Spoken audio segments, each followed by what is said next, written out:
নমস্কার, দেখে নেব তোমার সম্পর্কে তোমার শত্রুদের মুখে এখন কি চর্চা চলছে। চলো দেখে নেওয়া যাক। আগেই বলি রিডিংটা জেনারেল, রিডিংটা জেন্ডার স্পেসিফিক নয়, রিডিংটা টাইমলেস রিডিং, সমস্ত ধরনের মানুষের জন্য রিডিং। যার সঙ্গে যতটা মিলবে ততটা নেবে, বাকিটা অন্যদের জন্য ছেড়ে দেবে, কারণ এটা একটা জেনারেল কমন কালেকটিভ রিডিং। তোমাদের এখনকার এনার্জির ওপর দাঁড়িয়ে তোমাদের জন্য রিডিং। চলো, কি ভাবছে এই মুহূর্তে তোমার শত্রুরা? তোমার শত্রুরা দেখছে যে এই মুহূর্তে তুমি না প্রচন্ড দৃঢ় একটা পার্সন হয়ে গেছো, একজন সাস্টেনার হয়ে গেছো। মানে যে কোনো পরিস্থিতিতে তুমি নিজেকে টিকিয়ে রাখতে পারছো। অনেক অন্যরকম হয়ে গেছে, অনেক অন্যরকম হয়ে গেছে। মানে একটা সময় সে তোমাকে পেয়েছিল যে তুমি তাকে ভালোবেসে তার জন্য উদার হয়ে তুমি সমস্ত কাজকর্ম করতে, ঠিক আছে? তাকে ভালোবেসে তুমি সমস্ত কাজ করতে, তার জন্য তুমি সমস্ত কাজ করতে। সে যদি বলতো যে তার এই কষ্ট হচ্ছে, এই অসুবিধে হচ্ছে, তুমি তার জন্য ঝাঁপিয়ে পড়তে, প্রাণপাত করে দিতে, ঠিক আছে? একটা সময় তুমি এরকম ধরনের ছিলে যে একটা রানী যেরকম হয় না, যে প্রচন্ড মন থেকে দয়ালু প্রকৃতির হয়, তো তুমি সেরকম ছিলে। কখনো তুমি বিচার করতে না যে ও ঠিক বলছে কি ভুল বলছে, কি ওর সত্যি নিড আছে কি নিড নেই। তোমার মানে সর্বশেষ সীমা পর্যন্ত যতটা তুমি তার জন্য করতে পারো, তুমি বোধহয় তার থেকে অনেক বেশি করতে, ঠিক আছে? রীতিমতো বলা যেতে পারে কিং অফ কাপসের এনার্জিতে তুমি তখন ছিলে। মানে যে যখন যার কোনো রকম সমস্যার কথা বললো, তুমি একদম তার জন্য একদম ভয়ঙ্করভাবে ঝাঁপিয়ে পড়তে, ঠিক আছে? এরকম এনার্জিতে ছিলে তুমি।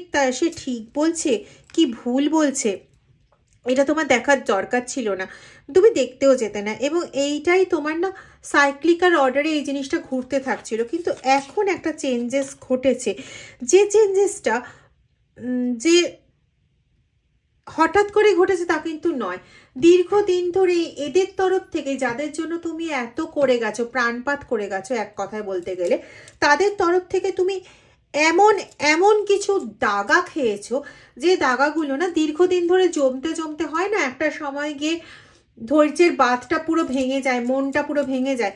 ঠিক সেই সময় এসে আর ঈশ্বরের অফুরন্ত আশীর্বাদে তুমি আজকে এরকম একটা পার্সেন্টে পরিণত হয়েছো যে এখন শুধুমাত্র সত্যের সন্ধানে ঘুরে বেড়ায়, যার কাছে এখন একটাই জিনিস যে ঈশ্বর যেটা করাবেন আমি সেটাই করব। ঈশ্বর কি চাইছেন সেই সন্ধানে একমাত্র ঘুরে বেড়াও তুমি এই মুহূর্তে। তোমার যে এই যে চেঞ্জেসটা হয়েছে, এটা কিন্তু তোমার নিয়ার অ্যান্ড ডিয়ার ওয়ান্সের মধ্যে কেউ কেউ বুঝতে পারছে, বিশেষ করে তোমার পরিবারে বাবা মা বা তোমার পার্টনার, এরা না খুব ভালোভাবে বুঝতে পারছে যে তোমার মধ্যে একটা চেঞ্জেস আসছে। কিন্তু তারা কিন্তু কোনোভাবে মানে তোমার মধ্যে যে এই দৃঢ়তা, এই যে জিনিসটা আসছে, এই জিনিসটা কিন্তু তারা কোনোভাবেই না কাউকে জানতে দিতে চাইছে না এই মুহূর্তে। কারণ তারা চায় যে তোমার মধ্যে এই জিনিসটা আসুক। তারা তখনও চেয়েছিল যে তুমি বুঝে শুনে মানুষের উপকার করো। হ্যাঁ, তারা চায় যে তুমি মানুষের উপকার করো, এমন নয় যে তারা চায় না যে তুমি কোনো মানুষের পাশে থাকো, এটা চায় না, সেটা এরকমটা নয়। কিন্তু তারা এটা চায় যে তুমি বুঝতে শেখো, এটা তারা চাইতো। তারা এটা বুঝতে পারতো যে এই যে এখন তোমার সবচেয়ে বড় যে শত্রু, সে একটা সময় বন্ধুর বেশে এসেছিল শুধুমাত্র তোমাকে স্কুইজ করার জন্য, শুধুমাত্র তোমাকে ছিঁড়ে খাবার জন্য, শুধুমাত্র তোমার থেকে সমস্ত কিছু নেওয়ার জন্য, তোমাকে শোষণ করার জন্য। পরিবর্তে কি দিয়েছে? নির্যাতন দিয়েছে। পরিবর্তে কি দিয়েছে? ব্যথা দিয়েছে। পরিবর্তে কি দিয়েছে? বিভিন্ন উল্টো পাল্টা কথাবার্তা দিয়ে তোমাকে মানসিকভাবে ক্ষতবিক্ষত করে ছেড়েছে। এই জিনিসগুলোর পরিবর্তে তুমি পুরস্কার স্বরূপ পেয়েছো। কিন্তু তবুও না তার প্রতি যে তোমার একটা নরম মন, তার প্রতি যে তোমার একটা ভালোবাসা, সেটার না কোনো ক্রমে কমতি হয়নি। তোমার কাছে যেন মনে হতো যে ওই হচ্ছে স্বর্গ, ও না থাকলে তোমার জীবনটা বৃথা, এরকম একটা ধারণায় তুমি ছিলে। ও তোমাকে দাগা দিল বিনা কারণে। তুমি খুব ভালো মতন বুঝতে যে যে দাগাটা দিল সেটা দেওয়ার মতন এতটুকু কোনো জায়গা নেই। তবুও তুমি নিঃশব্দে সেটা নিতে, হ্যাঁ বোঝানোর চেষ্টা করতে, কিন্তু যখন বুঝতো না তখন তুমি চুপ করে যেতে এবং অপেক্ষা করতে ও কবে ফিরে আসবে। এমন ধরনের একটা মানুষ যে তোমার থেকেই সবকিছু নিল, তোমার ওপর বেস করে নিজের সমস্ত সাম্রাজ্য গড়ল, নিজের জীবনটাকে গোছালো।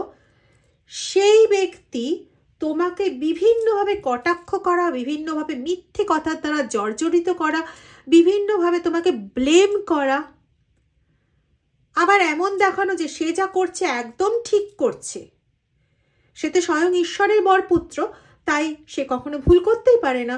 সে যা করছে একদম ঠিক করছে, তুমি ভুল করছো এবং তুমি অপেক্ষা করে থাকো আবার তার ফেরার জন্য। সে সব দিক থেকে ঠিক, মানে সত্যি কথা, সত্যি সে সব দিক থেকে ঠিক।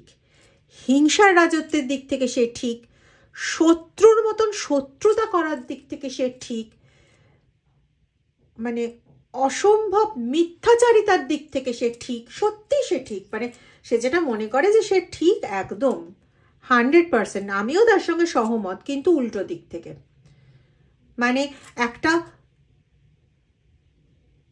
চরম নেগেটিভ পার্সনের দিক থেকে সে একদম 100% কারেক্ট, মানুষকে শোষণ করার দিক থেকে সে 100% কারেক্ট, স্বার্থপরতার দিক থেকে একদম 110% কারেক্ট, মানুষের ঘাড়ে নিজের দোষ চাপিয়ে দিয়ে নিজেকে সব কিছুর থেকে একদম নিট অ্যান্ড ক্লিন দেখানোর ক্ষেত্রে তো 200% কারেক্ট।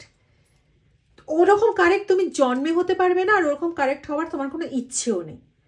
কারণ ওরকম কারেক্ট হতে গেলে যে মেন্টালিটির দরকার, সেই মেন্টালিটিটা ওই একদম বোধহয় কয়লা খনির নিচে গভীরতায় পাওয়া যায়। কিন্তু কয়লার ভালো কিছু গুণ আছে। কয়লা দেখতে কালো হলে আখেরে গিয়ে আলো। এ দেখতেও কালো, মানে বাইরের দিক থেকে দেখতে খুব ফর্সা, খুব সম্মোহনকারী ব্যক্তিত্ব, মানে লুকিং যে দেখার ব্যাপারটা, বা প্রথম যে কথা বলে মানুষের মন জয় করার ব্যাপারটা, এটা ভীষণ ভালো। কিন্তু ভেতরের যে জায়গাটা না, সেটা একদম ঘুটঘুটে অন্ধকার বিষময় একটা পদার্থ। সোশ্যাল মিডিয়া এর থেকে ভালো কিছু বলা যায় না। এমনও নয় তুমি একমাত্র একটা, এতগুলো কার্ড একসঙ্গে নেওয়া যায় না। প্লিজ মহাদেব, ওম নমঃ শিবায়। এই মুহূর্তে সম্ভবত তোমরা না প্রচণ্ডভাবে টেন্সড হয়ে গেছো বা প্রচণ্ডভাবে উত্তেজিত হয়ে গেছো। হয়তো এই রিডিংয়ের সঙ্গে এতটাই নিজেকে রেজোনেট করাতে পারছো যে প্রচণ্ডভাবে উত্তেজিত হয়ে গেছো। কার্ডগুলো যেভাবে ঝাঁপিয়ে বেরোচ্ছে, আমার এটাই মনে হলো যে তোমাদের এনার্জি এখন প্রচণ্ড তুঙ্গে হয়। কারণ এরকম ধরনের দাগা খেলে আমি রিড করছি, আমি তোমার এই ব্যক্তির এনার্জি পেয়ে নিজেই ইরিটেট হয়ে যাচ্ছি। তোমরা ইরিটেট হবে না কেন? অবশ্যই তোমরা ইরিটেট হবে, কিন্তু নিজের শরীরটা নিজেকেই বাঁচাতে হবে। অতিরিক্ত অ্যাংশাস হয়ে গেলেও না নিজের শরীরের ওপর প্রভাব পড়ে। তো বন্ধু, সেই জায়গাটা নিজেকে অবশ্যই বাঁচিয়ে প্লিজ।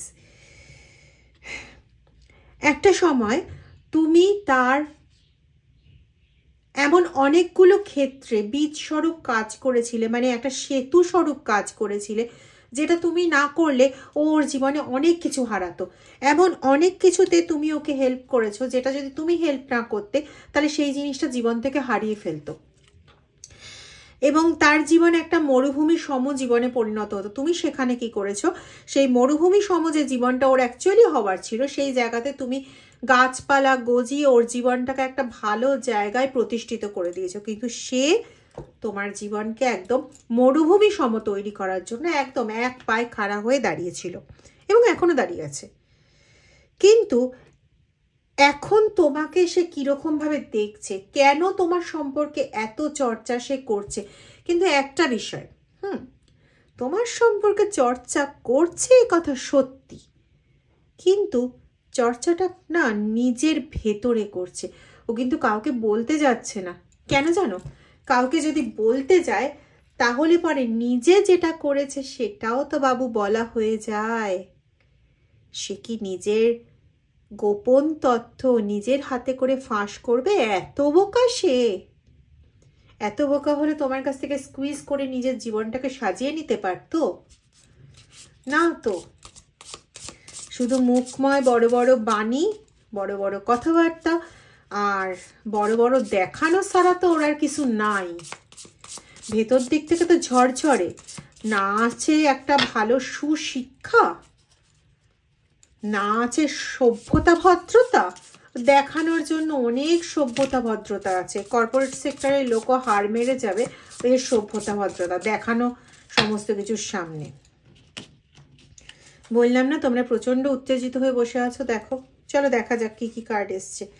ক্রিয়েটারের কার্ড। ডেফিনেটলি তুমি তার জীবনে তো একজন ক্রিয়েটারই বটে, এবং সে তোমাকে, তুমি যত তার জীবনটাকে আরো ভালোভাবে সাজিয়ে দিয়েছো, তোমার জীবনকে বারবার করে ও একটা বন্দিখানার মতন করে ঘিরে দিয়েছে।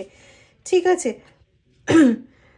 তুমি যুদ্ধবীরের ন্যায় ওর জন্য কাজ করে গেছো, মানে তাতে তোমার যত কষ্ট হোক সমস্ত কিছু করে গেছে শুধুমাত্র ওকে দাঁড় করানোর জন্য, ওকে ভালো রাখার জন্য, ওকে সুস্থ রাখার জন্য, ও যাতে সমস্ত দিক থেকে ভালো থাকে। অ্যাকচুয়ালি তুমি একজন মিস্টিক ক্যারেক্টার। ঠিক আছে, ওর কাছেও এখন এটা মনে হচ্ছে যে তুমি সত্যি একটা মিস্টিক ক্যারেক্টার, যে যাকে মানে এতদিন যেভাবে পেরেছে ইউটিলাইজ করেছে, নিজের মানে ওই নরম জায়গাটাতে আঘাত দিয়ে সফট জায়গাটাকে বারবার হার্ট করে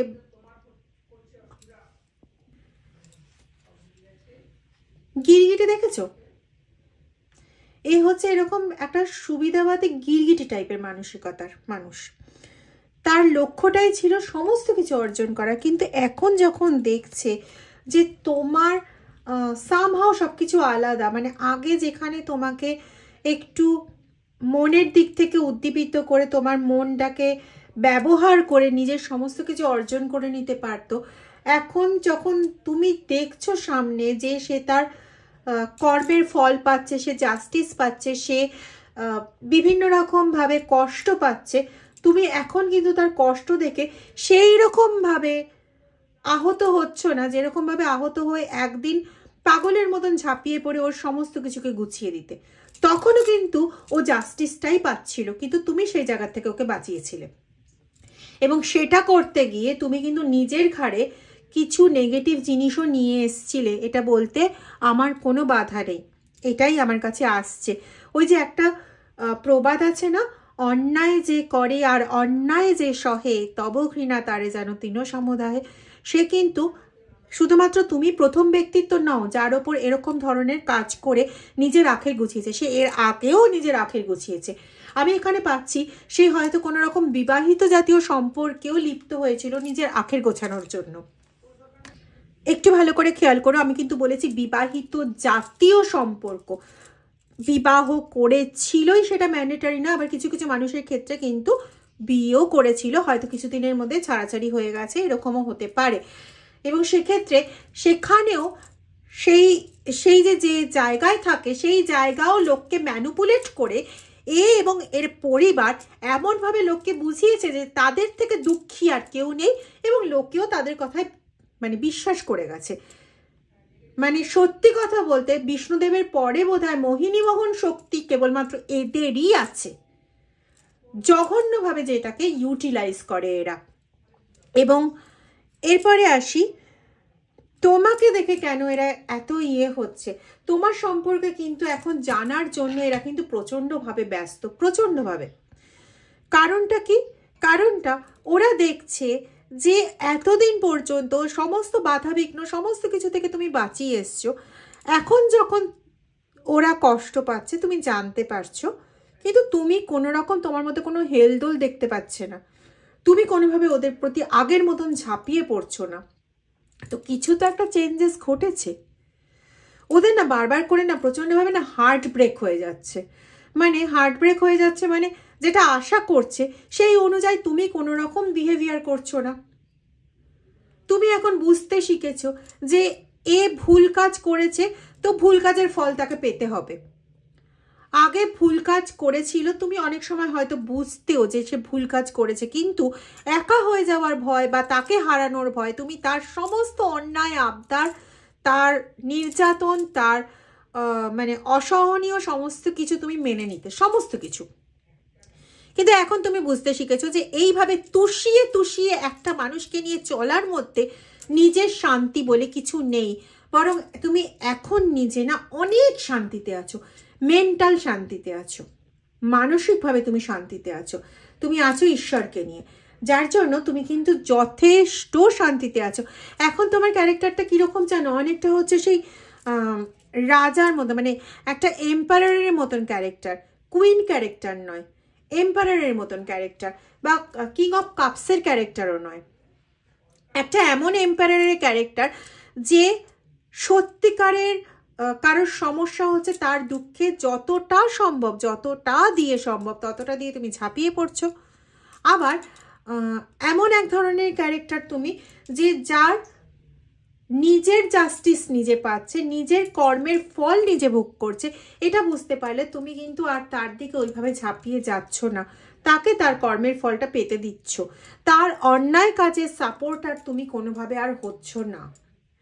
এবার এই জায়গাটা দেখলে কে বলো তো মেনে নিতে পারবে 7-8 বছর, 9 বছর, 13 বছর, 17 বছর ধরে যে মানুষটা তোমাকে স্কুইজ করে গেছে দিনের পর দিন, যে তোমাকে অসহনীয় যন্ত্রণা দিয়ে গেছে, এক কথায় বলতে গেলে পরে নির্যাতন করে গেছে, সেই ব্যক্তি কি এটা মেনে নিতে পারে যে আজকে তার অসুবিধের দিনে সে তোমাকে ওইভাবে স্কুইজ করতে পারছে না? একটা সময় ছিল এই অসুবিধের যে পরিবেশটা, সেটা নিজের মনের মতন করে সে অনেক সময় গঠন করেছে তোমার থেকে সুবিধাগুলোকে হরণ করার জন্য বা তোমার থেকে কোনো জিনিস পাওয়ার জন্য। কিন্তু এখন সে প্রকৃত সমস্যায় আছে, প্রকৃতভাবে সে তার কর্মের ফলগুলো পাচ্ছে আর তুমি কিছু করছো না। এটা তার কাছে খুব একটা সহজ ব্যাপার। তার না পুরোপুরি হার্ট ব্রোকেন হয়ে যাচ্ছে। হ্যাঁ, সে এখনো চাচ্ছে তোমাকে বশীভূত করতে, কিন্তু তার কোনো বশীকরণ, বশীভবন কোনো কিছুই না আর কাজ হবার মতন নয়, কোনো কিছুই তার কাজ হবার মতন নয়, কোনো কিছুই না। সে আর যত চাল চেলে নিক না কেন, এখন তোমাকে কোনোভাবেই বশীভূত করতে পারবে না। ইয়েস, দেখো তুমি এখন, বা আমি এটাও বলতে পারি যে তোমার হাতটা না এখন যিনি ধরেছেন তিনি তোমাকে আর কোনো রকম ভুল পথে যেতে দেবেন না। কোনোভাবে তুমি যেখানে বুঝতে পারবে যে এটা সঠিক জায়গা নয়, সেখানে তুমি কোনোভাবে ঝাঁপাবেও না, কিছুই করবে না। সে তোমার এই নিরপেক্ষ এই মানে এইরকম দৃষ্টিভঙ্গিটা দেখে সে না প্রচণ্ডভাবে আহত হচ্ছে যে তুমি কি করে এরকমটা হয়ে যেতে পারো। এটা মানে তার তো আশার একদমই বাইরে, তার আশার একদম বাইরে যে তুমি এরকম কি করে হয়ে যেতে পারো। কারণ তোমাকে এতদিন সে পেয়েছে সমুদ্রের মতন, তোমার থেকে যত পেরেছে জল তুলে গেছে, আর তুমিও অনায়াসে দিয়ে গেছো, কারণ তোমার সেই ভান্ডারটা কখনো ফুরোয়নি। আজকেও তোমার ভান্ডারটা সমুদ্রের মতনই রয়েছে, তোমার মানবিকতার দিকটা সেই রকমই রয়েছে, ঈশ্বরের প্রতি বিশ্বাস, ভরসা, ওই সমস্ত কিছু সেরকমই রয়েছে। কিন্তু তফাৎটা হয়েছে তুমি বুঝতে শিখেছো হাওয়ার স্রোতের সঙ্গে, হাওয়ার পথের সঙ্গে, বায়ুর পথের সঙ্গে কোন দিকে তোমার স্রোতটা থাকা উচিত তুমি সেটা বুঝতে শিখেছো। সত্যতার সঙ্গে চলা, এটা এখন তোমার মর্মে মর্মে চলে গেছে, যার জন্য তোমাকে অন্যায়ভাবে আর স্কুইজ করতে পারছে না।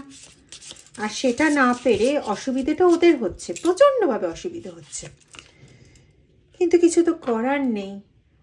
তার শ্যাডো সেলফটা তাকেই দেখতে হবে, তার অন্ধকারটা তো তাকেই ফেস করতে হবে। এতদিনে তুমি একটু যুক্তিযুক্ত কাজ করছো কেন? তুমি তাকে সাপোর্ট করে তোমাকে ফেস করতে হয়নি, তোমার জায়গাটা তোমাকে ফেস করতে হয়নি, তখন তো তুমি একাই ছিলে। যখন তুমি তার অন্যায়ের সঙ্গে সঙ্গ দিয়ে নিজে যখন নেগেটিভটা পেয়েছিলে, সেটার জন্য তুমি কষ্ট পেয়েছো। ইভেন এখনও তুমি যে যন্ত্রণা পাচ্ছ, এখনও যে তোমার ইকোনমিক্যালি জায়গাগুলো ব্রোকেন হয়ে রয়েছে, পারিবারিক দিক থেকে কিছু জায়গা ব্রোকেন হয়ে রয়েছে, তুমি পরিবারের মানুষগুলোকে সেইভাবে সহায়তা করতে পারছো না যেরকম সহায়তা তুমি এই ব্যক্তিকে করেছিলে, এই গিরগিটি স্বরূপ মানুষটাকে করেছিলে, সেরকম সহায়তা আজকে তোমার পরিবারের প্রচণ্ডভাবে প্রয়োজন। তুমি খুব ভালো মতন দেখতে পাচ্ছ, কিন্তু তোমার হাত পা কিছুটা জায়গা বাধা রয়েছে, তো তোমার এখনো কষ্ট হচ্ছে, কিন্তু তুমি তাও একটা জায়গায় শান্তিতে আছো যে তুমি আর ওই লোকের মিথ্যে প্ররোচনায় পা দিয়ে তুমি আবার করে একটা নতুন অন্যায় করছো না, এবং তুমি এটাও খুব ভালো করে জানো যে ঈশ্বর সর্বদা তোমার সাথে আছে। যদি সেটা না থাকতো, একটু আগেই বলেছিলাম না, তোমার মানে অ্যাটিটিউডটা এখন হয়ে গেছে এম্পায়ার লাইক, এবং তুমি খুব ভালো মতন বুঝতে পারছো যে ঈশ্বর তোমার সাথে রয়েছে। যদি তিনি না থাকতেন তাহলে আজকে তুমি এইভাবে দাঁড়িয়ে থাকতে পারতে না, আজকে তুমি এই ভিডিওটা এইভাবে শুনতেও পারতে না। অবশ্যই উনি তোমাকে কন্টিনিউ সাহায্য করে যাচ্ছেন। কিছু পাশবিক মানুষের হাত থেকে তোমাকে সম্পূর্ণরূপে রক্ষা করেছেন তিনি, এবং রক্ষা করেও যাচ্ছেন। এই মুহূর্তেও তিনি রক্ষা করে যাচ্ছেন, এবং তিনি তোমাকে সর্বতোভাবে রক্ষা করে যাবেন। তুমি তোমার যে মেডিটেশন, তুমি যে মেডিটেশনের জায়গায় রয়েছো সেটাকে খুব ভালোভাবে চালিয়ে যাও, এটাই তোমাকে বাঁচাচ্ছে এবং এটাই কিন্তু তোমাকে বাঁচাবে। তোমার জীবনের সেই অমূল্য রত্ন কিন্তু তোমার ঈশ্বর, এবং সে কিন্তু তোমাকে অলরেডি ভীষণভাবে জড়িয়ে রেখেছে। তাকে ধরেই থাকো, তুমি সমস্ত বাধা বিপদ কাটিয়ে খুব তাড়াতাড়ি তুমি এর থেকে বেরিয়ে যেতে পারবে, খুব তাড়াতাড়ি। আর একটা জিনিস যেটা করবে সেটা হচ্ছে রোজ মেডিটেশনের পর একটা করে কর্পূর, অন্তত একটা করে, পারলে 3টে, একটা করে কর্পূর রোজ জ্বালাবে এবং তখন শুধু ওম জপ করবে। যারা অন্য ধর্মের আছেন তারা আপনাদের ধর্মের যে আমিন বা এই জাতীয় যেগুলো আছে, মানে ঈশ্বরের নাম, সেই কর্পূর জ্বালিয়ে সেই ঈশ্বরের নাম লাস্ট পর্যন্ত আর কয়েকবার করে নেবেন। এবং মেডিটেশন শেষ হওয়ার পর, মেডিটেশনের পুরো প্রসেসটা কমপ্লিট হয়ে যাওয়ার পর, আমরা যখন মেডিটেশন করি কিছু কিছু প্রসেসের মধ্যে দিয়ে তো যাই নিজের মনকে একাগ্র করা, ঈশ্বরের সঙ্গে আরও সন্নিবিষ্ট হওয়ার জন্য আমাদের মেডিটেশনের প্রসেসের কিছু জায়গা আছে। ভালো কথা, এখানে আমি একটা কথা বলে রাখি। হ্যাঁ, অনেকে বলতে পারেন যে কেউ একজন কমেন্ট করেছিলেন, যদিও আমি তার কমেন্টে কোনো আনসার করিনি, কারণ এটার কি আনসার করব। কিছু একটা লিখেছিলেন কি আপনার তো বিজনেস ভালোই চলছে না, এরকম কিছু একটা লিখেছিলেন। ওটা আমার আনসার করার কিছু নেই, কারণ ওই কথাটা লিখেছেন ওটা মহাদেব দেখেছেন, মহাদেব বুঝবেন, আমি কি আনসার করব। যাই হোক, যেটা বলতে চাইছিলাম সেটা হচ্ছে যদি কেউ মেডিটেশন শিখতে চাও তাহলে পরে হোয়াটসঅ্যাপে যোগাযোগ করতে পারো। আমার মেডিটেশনের মান্থলি চার্জ হচ্ছে 501 টাকা। হোয়াটসঅ্যাপে যোগাযোগ করতে পারো, একদম 1-to-1 ইন্টারাকশনেই করানো হয়। যাদের সময়ের জন্য অসুবিধে হয় তাদেরকে পার্সোনাল বেসিসে ভিডিও পাঠিয়ে দেওয়া হয় যে এই টাস্কটা, এই দিনের টাস্ক, এই টাস্কটা করা কমপ্লিট করতে হবে ইত্যাদি ইত্যাদি। মানে টোটাল ভিডিওতেও ইন্টারাকশন করা হয়, অডিওতেও ইন্টারাকশন করি, এবং সামনাসামনি ভিডিও কলেও শেখানো হয়। আর কেউ যদি এসে শিখতে পারেন তাহলে তো আমার কিছু বলারই নেই। কোথায় কোথায় শেখানো হয় এসে শিখতে গেলে পরে, এক হচ্ছে বৈদ্যবাটি, এক হচ্ছে শিয়ালদা, বলে দিলাম। তো মেডিটেশনের প্রসেসটাতে যাওয়ার পরে, একাত্ম হওয়ার পরে, তারপরে 5 মিনিটের জন্য বসবে, একটু যতক্ষণ সময় লাগে, 1টা বা 3টে কর্পূর জ্বালাবে, জ্বালিয়ে হয় ওম জপ করবে, না হলে তোমার ঈশ্বরের নাম জপ করবে, শুধু নাম জপ করবে, আর না হলে চুপচাপ বসে থাকবে। কর্পূরের যে পজিটিভ একটা স্মেল হয় না, সেই স্মেলটাকে নেবে এবং ছাড়বে। ঠিক আছে, এগুলো করো, দেখো অনেক অনেক অনেক অনেক ভালো থাকবে।